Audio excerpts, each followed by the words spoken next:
каква Европа искам да живея след 5 години? За да отговоря на този въпрос, ще си позволя да ви разкажа една кратка история. Годината е 2021, а това е господин Бъдещ Европов. Той живее в малко отдалечено градче на държава, която от дълги години е част от Европейския съюз.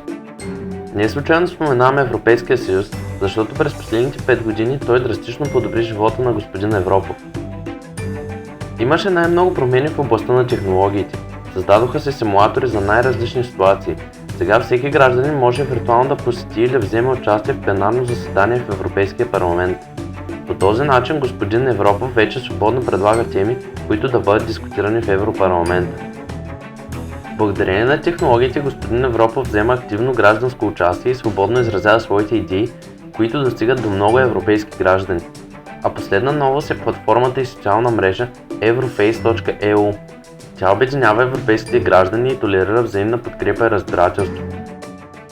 Също така развитието на технологиите доведе до отваряне на голямо количество работни места, като се наблегна на хората от отдалечени или малки градове и села. Вече господин Европов може да работи от вкъщи и не трябва да пътува десетки километри всеки ден, както му се налагаше преди 5 години. От примера за господин Бъдещ Европов видяхте как развитието на технологиите може да помогне за междукултурно разбирателство, достъпно и лесно изразяване на идеи и намаляване на безработицата. След 5 години искам да живея в една модерна и технологична Европа. А вие?